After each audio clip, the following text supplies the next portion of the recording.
Bem-vindos, bem-vindos. Mais um papo sobre despertar. Consciência, inconsciência, sua danada, onde você anda. Importante isso, importante. Mais do que a gente imagina.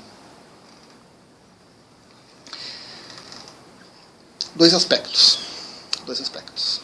Um aspecto mais distante um pouco da realidade, mas parte do mesmo princípio, em consciência do Criador, de Deus, né, da fonte de tudo que é. Eu penso que, para ele, extrapolando essa visão humana nossa, projetando essa visão humana nossa no Criador, há um enfado, ao cansaço, à mesmice. Então o Criador busca a inconsciência, se divide em milhares de mônadas, cada uma delas querendo voltar para a fonte.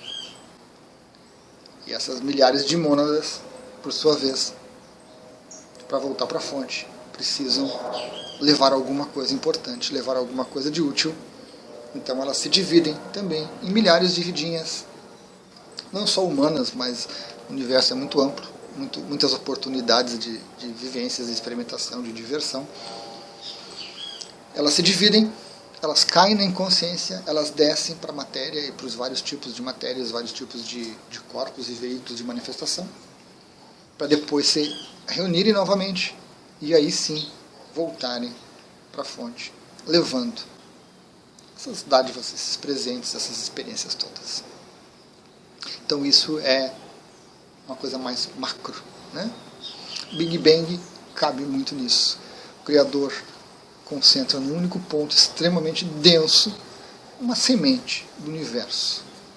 Universo onde depois ele entra em consciência nas mônadas, né? E as mônadas nas vidinhas. Segundo aspecto que nos diz respeito.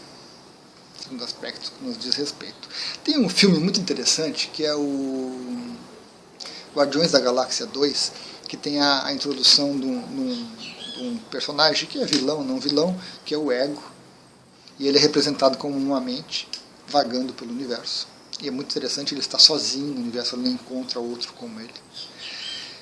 E tem junto com ele uma alienígena lá que faz ele dormir. Interessante, né? Super-heróis não aproveitam realmente algumas coisas, né, da mitologia, aproveitam algumas coisas das crenças que nós temos e tudo. O Doutor Estranho está muito ligado com a parte do hinduísmo e os livros dele trazem muitos conceitos New Age e assim por diante. Então eles têm um toquezinho assim, com a interpretação do super-herói, de diversão e assim por diante. Mas no caso do Ego, é interessante porque ele precisa dormir. Porque ele está consciente o tempo todo. Então ele precisa dormir. E essa alienígena consegue fazer isso. E nós, né, nossa vidinha básica aqui, nós também precisamos da inconsciência. Porque lidar com o despertar, lidar com a consciência, é algo muito desgastante para o corpo físico, para as emoções e para o corpo mental. É algo que a maioria de nós está em aprendizagem. Estamos caminhando, né, para cada vez mais níveis mais altos de consciência e mais tempo conscientes. Importante. E a inconsciência, ela é obtida naturalmente, porque nós nascemos com um nível de despertar muito baixo, nós nascemos realmente muito inconscientes. E muitas das vidinhas passam nessa inconsciência total, né? Até que a nossa mônada chega num ponto que ela não quer mais aquilo, ela cansa daquela vida de inconsciência, daquela vida de desconexão, daquela vida, né, de muito aprisionada nas ilusões e nas diversões da matéria. Então ela começa a criar vidinhas que despertam. E despertam, e até que uma delas se ilumina. Não todas, mas algumas ela cria para que atinjam o estado de iluminação. E depois ela reúne todas elas cada uma com as suas experiências. O processo de iluminação, o ato de iluminar-se, o ato de despertar, não torna a vida melhor ou pior do que a outra. É um conjunto. Tudo isso é um processo da mônada. Da mônada descer para a matéria, perder consciência, se dividir, se dispersar, pegar aquela fagulha divina que ela tem e distribuir entre tantas vidinhas. Ela entra nessa inconsciência, busca isso como experiência, e depois, à medida que elas vão retornando, ela vai se reintegrando de novo. Não é a vida do iluminado, nem do desperto, que é mais importante de quem está na inconsciência. Não. São experiências diferentes. Todas elas válidas para a mônada. Todas. Ela vai acolher todas elas. Mas, quando você desperta, a inconsciência ainda está muito presente, está muito necessária. Porque o despertar traz uma série de desafios, traz uma série de exigências, de coisas que a gente não consegue dar conta. Que a gente nem quer dar conta no começo. Então a gente busca, eu, você, nós, buscamos a inconsciência. E como que a gente faz isso? Existem algumas formas. Existem algumas formas de buscar a inconsciência. E eu acredito que a maioria de nós busca elas com muita intensidade. Tenta. Até o momento em que se desperta tanto que já realmente não conseguimos mais lidar com isso. Uma delas é o sofrimento. E muitas pessoas perguntam por que tem tanto sofrimento no mundo, por que Deus permite tanto sofrimento no mundo. Porque é importante. O sofrimento traz inconsciência. Quando você entra nas relações, quando você entra nas situações de sofrimento, nas vivências com muito sofrimento, você perde consciência. Você não consegue falar com a pessoa que está sofrendo, que está doente, que está com um problema de relacionamento, que está com um problema físico, emocional, mental, o que for. Você não consegue. É como uma pessoa que está se afogando no redemoinho e você tenta dizer para ela, não, fica tranquila, porque nós vamos te salvar, isso aqui é uma ilusão, isso aqui não serve, isso aqui é bom, você vai melhorar e você vai conseguir. A pessoa que está se afogando, engolindo água ali no redemoinho, sendo tragada por aquilo, não dá para ter um debate filosófico com ela. Não dá. Então, o sofrimento tem essa função muito, muito importante de causar a inconsciência.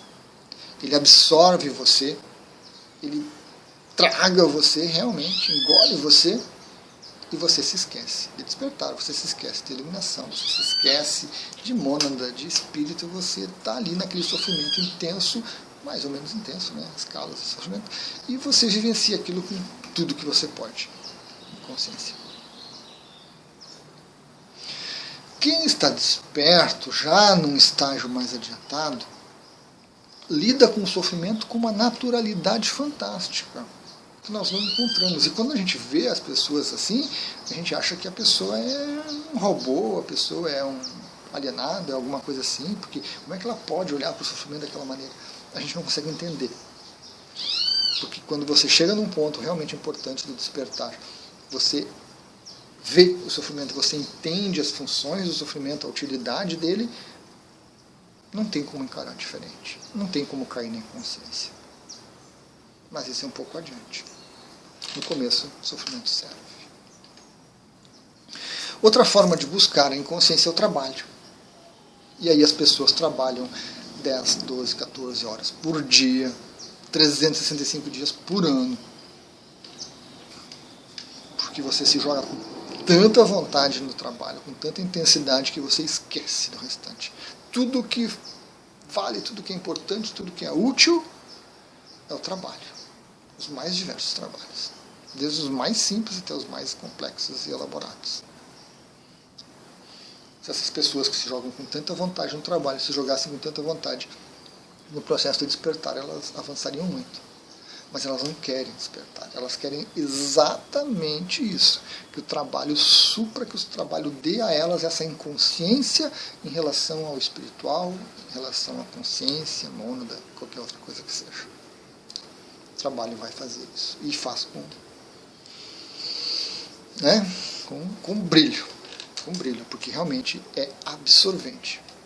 A pessoa, quando perde o seu trabalho, quando perde a sua função, quando perde as suas atividades, ela não perde só o dinheiro, ela perde o chão, ela ela desmorona porque ela vai ter tempo de pensar em consciência, vai ter tempo de se perceber. Ela não quer isso, ela quer inconsciência. Vem em mim, inconsciência, vem em mim, por favor, não fuja, não fuja. Diversão, diversão, alegria, o contrário basicamente de sofrimento, quase, né? Quase o contrário. Fantástica. E nós temos o planeta cheio de diversão física, emocional e mental. As mais elaboradas, as mais grosseiras. A diversão, a alegria, a felicidade trazem inconsciência. Você entra de cabeça nisso, você quer viver cada minuto daquela paixão avassaladora que entrou na sua vida, seu corpo reage àquilo, produzindo hormônios e mudanças fantásticas, suas emoções afloram e você entra na inconsciência. Entra na inconsciência. Você entra em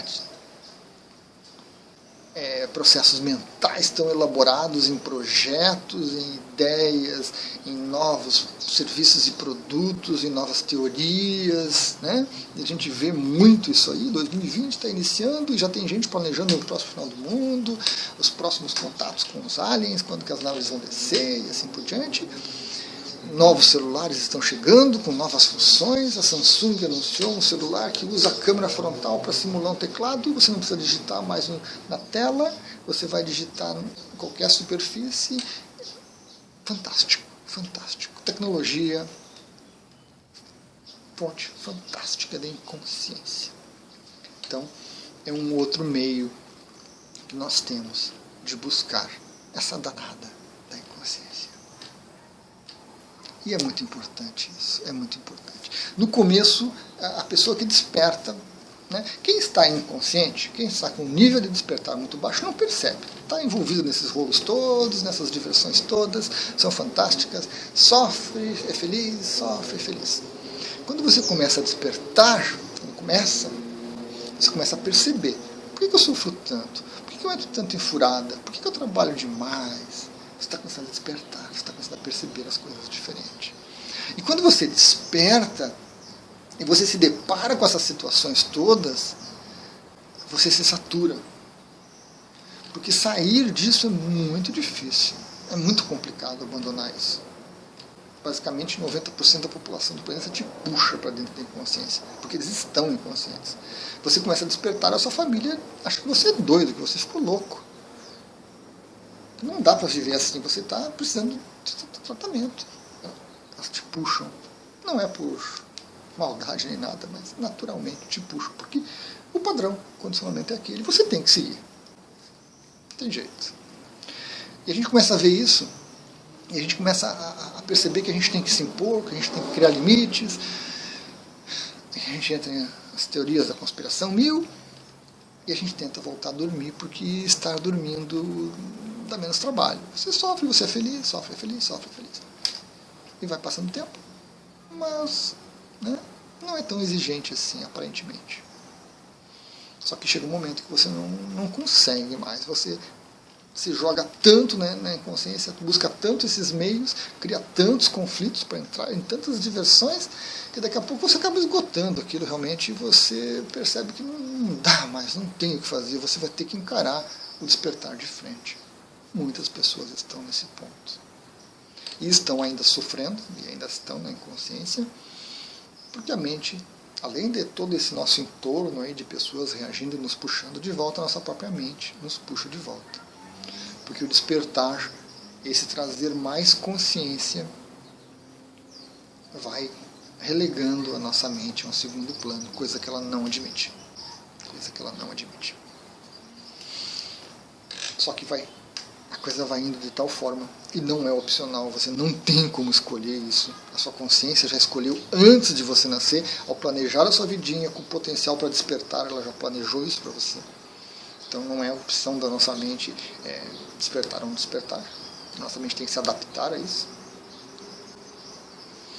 E aí você vai indo cada vez mais, e você não vai conseguindo A inconsciência. A danada da inconsciência vai se esconder tanto e vai se afastar tanto de você que não tem mais escolha. É difícil. Momentos difíceis. Transição difícil. Estabilização difícil. Estabilização desse momento muito difícil. Mas como não há opção, quanto menos você resistir, melhor. Quanto antes você se entregar para a sua consciência e para o que ela planejou para a sua vida, melhor. Inconsciência soldada. Gratidão a todos.